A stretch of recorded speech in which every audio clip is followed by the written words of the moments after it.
So have you ever asked yourself the question, should I invest in modern Pokemon cards, specifically PSA graded slabs? And you'd be right to ask that question. It's become increasingly popular to do, but in today's video, stay tuned because I'm going to share with you some of the major insights I've been able to derive from my experience in the hobby, as well as share with you some top tier secret strategies that I am planning on using for the long run when it comes to investing in PSA graded returns. But first, roll that sweet, sweet intro.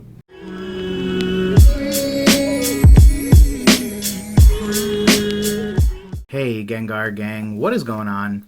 My name is Ryan, this is the Analytic Gengar, and welcome to another video.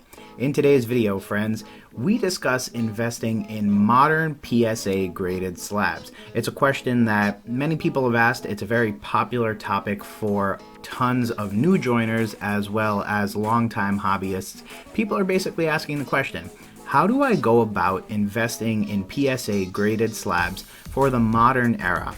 And is there any real kind of secret issue or, special type of consideration that I should have as I continue to go about investing and purchasing cards, hoping that in the long run, I can make a profit? And so in today's video, we're not only going to go over some of the major implications, but we're also going to take a look back and compare to vintage Pokemon cards to highlight a very big difference between what we're seeing the vintage Pokemon cards do and what we've seen from the modern era of Pokemon cards. And in addition to that, I'm also going to slide you guys a little bit of a trade secret, something that a lot of people haven't necessarily realized yet about PSA graded slabs, in hopes that you can also build it into your investing strategy. Now, with all that said, I will say this is not financial advice. This is me, myself, my thoughts and opinions on how to go about purchasing stuff, and this is the stuff that frankly I am going to be doing so that I can prepare myself to hopefully experience some type of profit in the future as I invest in this stuff. But bear in mind that these are just my thoughts and opinions and shouldn't be construed in any constructive way as some sort of investment advice. The other thing to bear in mind is that this is one philosophy. So obviously there are tons of different philosophies out there in the universe, and you should take the ones that you think are the most appropriate, and if necessary, blend them together. But just realize that you should imitate what you think makes the most sense, and you should also come to your own independent conclusions, whether it be based on my work, another YouTuber's work, or just your own common sense as it comes to investing. It's that combination of ideas that really helps synthesize a successful strategy for the future. So, with all that said, the major component to PSA slabs for the modern era is realistically one that's pretty simple. You buy a graded slab or you get a card graded, you hold onto it, carry it at the cost it was to you, and then in the future you hope to profit from it. Obviously, the hope is that in the long run these cards will increase, and recent sets have done an excellent job of giving us tons of chase cards. These chase cards come in a variety of shapes and formats, but they usually tend to rotate either around a Charizard or alternate art cards. There are a few exceptions to the rule. Things like Vivid Voltage had the Chonky Chew, which has become a fan favorite and something that I think would make sense to invest in, but there are also tons of other cards out there. Typically, with PSA graded cards, the main trick is picking Pokemon cards that are popular and fan loved, because when Pokemon species particularly are popular, it typically indicates that they will have a very successful future in terms of overall performance from a financial standpoint. Of course, you should also collect what it is you love, and obviously, if you're a fan of the channel, you know that I basically live by that philosophy. I have several PSA cards that I sort of keep to the side, and those are purely for either speculative or investment purposes, or just for leverage in general, meaning hopefully they increase in value over time and I can trade for something that I really want in the future. But then I also have a more private collection, so cards that many folks have reached out for and asked, hey Ryan, are those for sale? And typically the answer you get is no, and the reason for that is because I sort of keep those on the side. Those are the cards that I really like and the cards that I really want. So if I were going to invest in PSA slabs for the future, that is definitely the way that I would do it. Have some cards on the side for speculative purposes, and if you like graded cards, you might also want to establish sort of a separate box or container where you keep the cards that you really want. So with all that said, the question then becomes, well, Ryan, how should I go about investing in these cards? And as I'd mentioned before, one of the strongest points that I can raise is that modern sets have given us a lot of chase cards. But this is where the real problem with modern Pokemon cards, specifically modern graded slabs, comes into play. So on screen right now, you should be seeing the Sword and Shield Champions Path pop report for PSA. For the sake of this video, I'm going to use PSA mainly because it's the one grading service that I typically do the most business with and therefore have the most understanding of. But we can also extrapolate this information and assume that it's true not only of this particular grading service, but also of other grading services such as CGC and BGS. Now, as you can see, one of the things to note is that over 15,000 cards have been graded to date. And bear in mind, this number is not surprisingly high when you look at other modern Pokemon card sets like Vivid Voltage, like Shining Fates, like Hidden Fates. And the other thing to bear in mind is that there are still tons of cards in backlog at PSA, CGC, BGS. So we can realistically assume that these numbers are only going to continue to increase over time. The other thing to bear in mind is that Vintage does not carry such stupidly high numbers. The truth of the matter is, there's a couple of different things that we want to take into observation and consideration right now. The first thing is that the general number of cards graded is usually lesser. Part of the reason why this is because in the past it just wasn't as cool to grade PSA cards. But obviously over time it has become more and more popular and it has become a more interesting and rewarding part of the hobby, and so it has seen a large growth over the past couple of years. And then the other thing to bear in mind is that typically nowadays when we speak about vintage Pokemon cards getting graded, it's usually surrounding the one or two cards out of a set that need to get graded in order to become a big high value card. So for example, the Neo Genesis Lugia, the Gold Star Rayquaza, the T17 Typhlosion. Those are the types of cards that it's that one or two cards out of a set that you typically go after and try to grade, because if it grades a 10, you likely will be doubling, if not tripling, the price that you paid on the box. Now, again, that's not always true. Obviously, for something like first edition base set, nowadays every single card that gets pulled gets graded. But in the grand scheme of things, that's the general pattern we have seen over the years. So, as we're looking at this pop report, there is something to take in mind, and that is 10,000, nearly 11,000 actually, of the 15,000 cards that have been graded are PSA 10s. To say it conservatively, we're talking north of 70% of all the cards graded within this population report are PSA 10s, and that's a huge deal because what that indicates is that print quality is relatively high, and what that also means then is that there is a painful amount of cards out there in the market. At the beginning of this video, I said, how do you go about investing in modern Pokemon cards, specifically PSA slabs? And as you can see, it's really not that hard to get PSA 10s, and therefore investing in PSA slabs is a very interesting and delicate topic because you need to factor in what the chase cards are and then really kind of chase them to make sure that you can get your hands on a few of these. But then you run into the problem, and this is the secret that I promised to share with you guys at the beginning and the intro of this video, and that secret is that you need to be able to command at least some significant number of cards in order to really stand a chance for the future. It is my prediction that as of right now, as we are seeing cards re-enter the market after they get graded, one of two things is happening. they are getting absorbed either by private collectors or by investors. And here's a good example. If you're a fan of Rhyme style, Rhyme always grades some of the cards that he pulls, and what he frequently says is that I'm grading them and they're going into my collection. That's what I mean when I say they are absorbed into private collections. Basically, you buy them, you get them, you know, by whatever method you obtain the card and it grades a PSA 10, it then immediately goes into, as I was mentioning earlier, that box of cards. That's your own private collection. It's very low cost to you, there's no kind of major stress, and if it goes up in value in the future, who really cares? The idea is that you enjoy the card, it has a memory attached to it, and that's the whole point. So that's what I mean when I say it gets absorbed into a private collection. The other half of the mystery behind PSA graded cards right now is this idea that some of these cards are actually getting absorbed into investment pools. And all that really means is that, similar to the private collections, it's just disappearing off the market. Once it gets received back by whoever graded it, they're taking it and they're storing it away.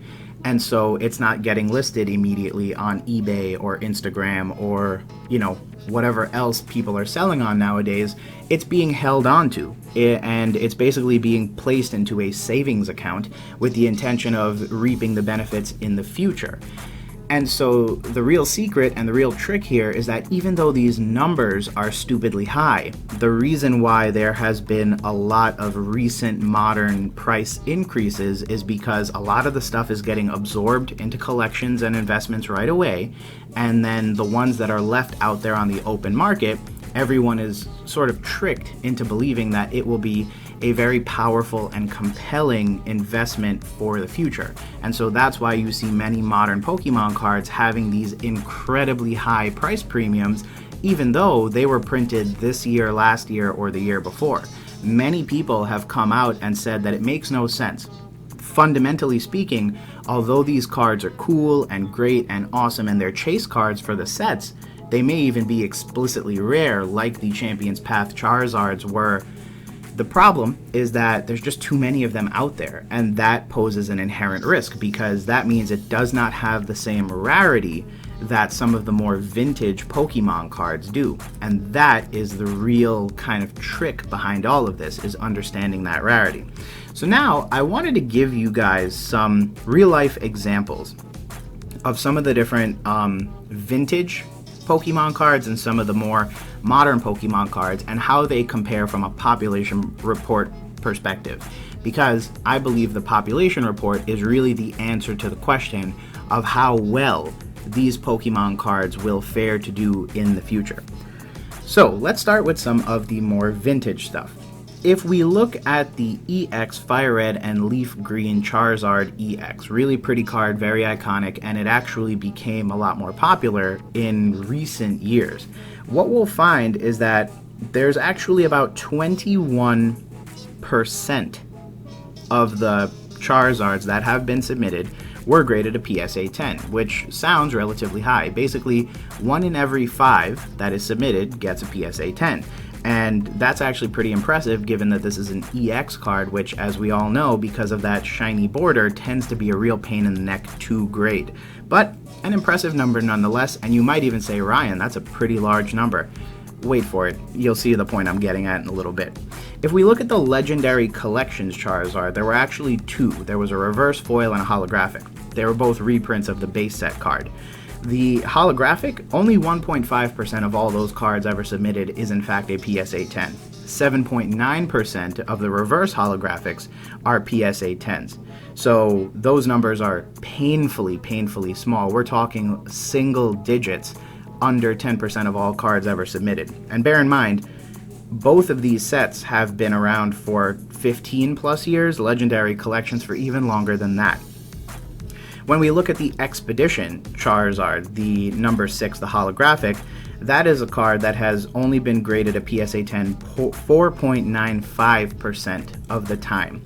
So again, less than 10%, actually 5%, splitting the difference half and half. And if we go ahead and look at just the total number of cards from EX Fire Red and Leaf Green, for example, there were a total of 7,369 cards ever graded out of that set. 915 of them were the EX Charizard, so about 12.41% of those cards were Charizards, and you would figure the Charizard is kind of the chase card of that set. The PSA 10 Charizards, there's only 196 of them, and if we take that and divide it by the 7,369 total EX Fire Red and Leaf Green cards, you'll see that PSA 10 Charizard EXs account for 2.66 of the total population of EX Fire Red and Leaf Green Pokemon cards ever graded in the English language. So, now, let's go ahead and take a look at the modern Charizard cards, and just as an example, give you some pretty interesting, notes and details. So, on screen right now, obviously, is Champion's Path, so let's start there. In Champion's Path, there are two different Charizards. There's the V and there's the V Max. The V, which is the shiny secret rare, was graded about 7,000 plus times. And the funniest part of all is that, again, PSA 10s account for 68% of the total population. So I'll go ahead and scroll down real quick just to show you what I'm talking about right here. As you can see, this Charizard was graded 7,454 times. So this one card is almost triple and more than double the amount of total cards ever graded for a vintage set. Right there we have empirical proof that, in fact, modern Pokemon cards are getting submitted at a rate far higher than total sets of vintage Pokemon cards were ever submitted and will ever be submitted. So there is your first indication that modern Pokemon cards graded may not be the best investment that, the major hype and the major eBay sellers and the major this, that, and this, and the other would have you believe. Because again, that's a lot of Pokemon cards that are out there, and that's just one card out of a set. It gets far worse. So if we take the PSA 10s, which is the 5,096, and just do that as a percentage, 68% of all the Charizard V Full Arts ever submitted are PSA 10s. Now, if we just compare that to even the worst numbers from the vintage cards, the EX Fire Red and Leaf Green Charizard, we're talking 21% from the vintage EX card and 68% from the V card. That's a big difference.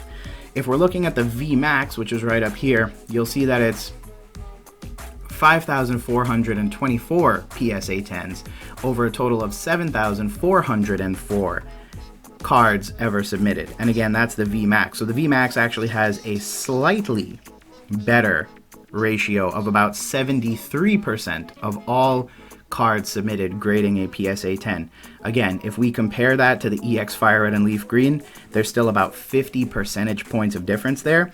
And if we start looking at things like Legendary Collection or Expedition, you begin seeing the point that I'm trying to make, which is the numbers just really aren't that great for modern Pokemon cards. You would think that these higher numbers mean that, hey, there's more cards out there, but that's exactly the point. In the past, there were only ever so many of these cards out there, and that's what made them special. When you got a PSA 10, it was a legitimate accomplishment because, hey, there's only 196 Fire Red and Leaf Greens, but with, 5,000 each of the Charizard V and the Charizard V Max and more on the way, you begin to see how less special these cards are. Finally, just to kind of continue along the way, if we look at the Darkness Ablaze cards and do the same type of math, obviously Darkness Ablaze has a Charizard in it. That's graded and a PSA 10 about 81% of the time so far that it has been graded. And if you're looking for the Shining Fates Charizard, the Shiny V Max, that grades a PSA 10 about 86% of the time. Now, if we go back to Champion's Path super quickly, and I take the total population of Charizards that were ever graded, so that would be the V and the V Max, That makes up about 14,858 out of the 15,459 Pokemon cards that were ever submitted under the Champions Path set. That means that the two Charizard cards account for a total of 96% of all of the Pokemon cards ever submitted for Champions Path as a set to PSA. So just think about that. When we looked at the Charizard, it was about 12.41% for EX Fire Red and Leaf Green, meaning the other 88% or so is all the other cards. There are tons of other chase cards there that people like, that people want to get graded. And so it kind of balances out a little better. For the modern sets, 96% of the cards submitted are the chase cards. So then even the chase cards lose their specialness because they're just submitted so much, and even within its own set, it's the only card that really gets submitted. Only 4% of the total population are other cards, like the Dreadnought, like the Gardevoir, like any of the full art trainers. Again, probably indicative of how weak an investment PSA cards are in the long run. Now, finally but not least, just to allow us to cross-compare, if we look at the PSA 10s, so the 5,424 plus the 5,094 PSA 10s for the two Charizards, that gives us a total of 10,518 PSA 10s, and if we do that over the total number of cards, 68% of the entire Champions Path set ever graded by PSA as of the time of this video is PSA 10 Charizards. Compare that to the PSA 10 EX Fire Red and Leaf Green Charizard, 2.66%. We're talking literally about 65 percentage points difference. And that just goes to show you how, unfortunately, unspecial some of these cards are. So, with all that said, where do we go from here, friends? Well, personally, I think PSA Slabs could be a potential option for investors. If you're looking to make some extra cash, it makes sense to maybe buy the stuff on the cheap side and then get it graded. One of the major problems that I've seen is that people will charge a premium for what they think is a PSA 10. So if there's no whitening and centering is good, you can expect reasonably that in the open market, many of these chase cards from modern sets are going to sell for a premium over slightly off-centered versions or versions that may have had a white chip or some really bad cutting from the factory. So unfortunately, it seems as though even getting good copies of these cards can be a very costly endeavor. But my strategy when it comes to graded cards is more of an afterthought. I personally think the best thing to do is, if you can get your hands on a few, get your hands on a few and sit on them. But realistically, this should be part of a more balanced investment approach, because as I've shown and demonstrated hopefully in today's video, there are a lot of reasons why there are many red flags about PSA graded cards from the modern era. And the real reason is that Pokemon cards are getting submitted at stupidly high levels. Like literally, the PSA 10s, just one PSA 10 version, the VMAX or the V for the Charizard, is more than most vintage sets. So that should give you an indication that there is a large number of cards out there, and even though the secret I share with you guys today is that some of the stuff is getting absorbed, and so it gives a weird sort of vibe that things are scarce and that things aren't out there, all that really means is that most of the stuff is getting absorbed into collections and investments, and at some point, if it gets absorbed in, it's probably going to come out. And when it does come out, it may cause weird fluctuations in the market, mainly driven by the fact that there's just so much of this stuff. And so that is my sort of main thought on PSA modern Pokemon cards. Be cautious, buy what you like, invest in what you like, get it graded for the sake of, it's a hobby, but don't necessarily think that these cards are going to follow the same trajectory and share the same price history as some of our more prolific vintage Pokemon card examples. But with that said, friends, thanks again for checking out another video. If you like today's topic, feel free to leave a like on the video and let me know down below your thoughts on investing in PSA modern cards. Believe it or not, this will be part of a larger series, probably about 4 videos long, where I cover PSA graded cards, which was done today, as well as the investing opportunities that exist for single and loose cards, as well as for sealed Pokemon sets or boxes or products. So stay tuned for updates and make sure to hit that subscribe button and that bell notification icon so that you can stay up to date and check out when these videos are going to be coming out. Other than that, if you're not already, I would greatly appreciate if you join the Gengar Gang if you found today's video content useful. And as always, thank you for your viewership. You could have been anywhere on the internet, but you chose to hang out with me, and that means the world. Other than that, friends, thanks again for checking out today's video, and we will talk soon. Peace.